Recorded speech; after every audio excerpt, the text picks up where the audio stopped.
ఎలాంటి పరిశ్రమలు కావాలి? ఎందుకంటే ఇక్కడ జూట్ మిల్లు మూతపడినాయి, చెరకు పరిశ్రమలు మూతపడినాయి, మీ జిల్లాలోన ఇన్ని మూతపడిన తర్వాత ఇంకా ఎలాంటి పరిశ్రమలు రావాల్సిన అవసరం ఉంది? పరిశ్రమలు అనేవి ఏంటంటే ఎందుకు మూతపడుతున్నాయని మీరు చూస్తే ఖచ్చితంగా ప్రభుత్వం తాలూకా వాళ్ళకి రాయితీలు కానీ వాళ్ళని లాభాల్లోకి తీసుకొచ్చే విధంగా కానీ ఏ ప్రభుత్వం ప్రయత్నించలేదు. ఆ ప్రభుత్వం ప్రయత్నించేటట్టుగా స్థానిక నాయకులు ఎవరు కూడా ఈ సమస్యల్ని బలంగా తీసుకెళ్ళలేదు ప్రభుత్వం దగ్గరికి. ఖచ్చితంగా పవన్ కళ్యాణ్ గారు, చంద్రబాబు నాయుడు గారి నాయకత్వంలో నేనైతే వాటిని బలంగా తీసుకెళ్తాను. ఎందుకంటే మనకు అర్థం కావాలి. ఈరోజు మీకు ఒక విషయం చెప్తాను. ఇక్కడంతా కాలుష్యంతో నిండిన పరిశ్రమలు తీసుకొచ్చారు. ఆ పరిశ్రమలన్నీ కూడా వ్యర్థాలని అడ్డగోలుగా భూముల్లోకి వదిలేస్తున్నాయి.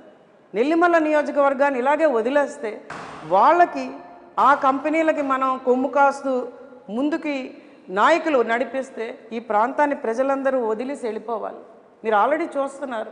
తాడి గ్రామం విశాఖపట్నంలో ఫార్మాసిటీ పక్కనే ఉంది. వాళ్ళు పునరావాసం కల్పించమని ఈరోజు అడుగుతున్నారు వాళ్ళందరూ కూడా. అలాగే తయారవుతున్నది. పైడి భీమవరం, ఆ బెల్ట్, అల్లాడపాలెం, ఆ ప్రాంతం అంతా కూడా మనం ఏం చేస్తామో కూడా తెలియని పరిస్థితికి వెళ్ళిపోతున్నాయి.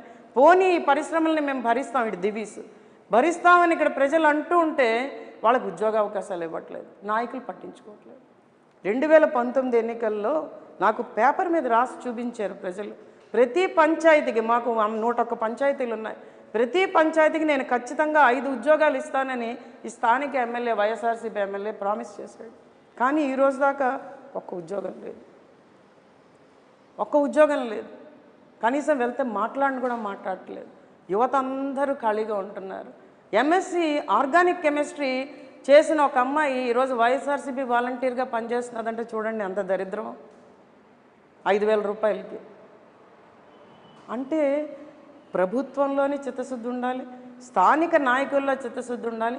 నడిపించే బలమైన నాయకుడు ఉంటే ఖచ్చితంగా అభివృద్ధి బాటలోకి వెళ్తుంది.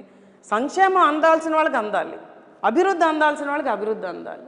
మన సంక్షేమంతో కూడిన అభివృద్ధిని తీసుకెళ్తేనే ఏ ప్రాంతమైనా బాగుపడుతుంది. దానికి ఖచ్చితంగా నిర్దిష్టమైన ప్రణాళికలతో మేము ముందుకెళ్తున్నాం. మన నియోజకవర్గంలో 4 మండలాల్లో 400 పరిశ్రమలు తీసుకొస్తాం. అంటే ఇన్ని ఆలోచనలు చేస్తున్న మాధవి గారు 2019లో పోటీ చేస్తారు.